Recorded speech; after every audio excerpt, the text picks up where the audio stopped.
Boss कौन, NDA में संतुलन साधने की राजनीति और नीतीश कुमार का मुस्लिम वाला संदेश जानिए। पटना बिहार में एनडीए के साथ अपनी नई पारी शुरू करने के 9 महीने बाद मंगलवार को मुख्यमंत्री नीतीश कुमार ने सत्तारूढ़ गठबंधन की पहली बैठक बुलाई और इसमें साफ साफ कहा कि मुस्लिम वोट मिले या ना मिले, सांप्रदायिक सौहार्द को लेकर कोई समझौता नहीं होगा। नीतीश कुमार इस तरह की बातें कह रहे हैं, लेकिन कई वजहों से इस बैठक में दिए गए उनके इस बयान को राजनीतिक हलकों में दिलचस्पी से देखा जा रहा है। बैठक की टाइमिंग अहम है।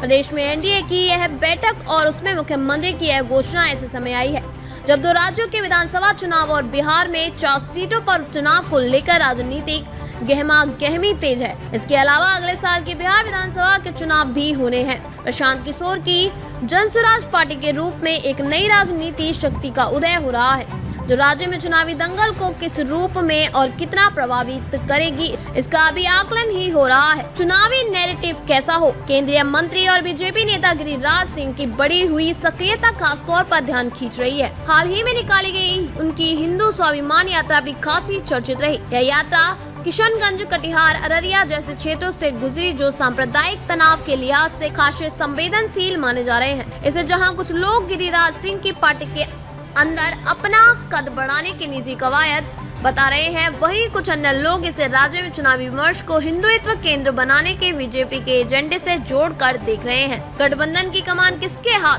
दोनों ही स्थितियों में नीतीश कुमार यह बयान सभी संबंधित पक्षों को स्पष्ट संकेत देता है कि कमान उनके हाथ में है और इससे वह अपने हाथ से निकलने नहीं देंगे।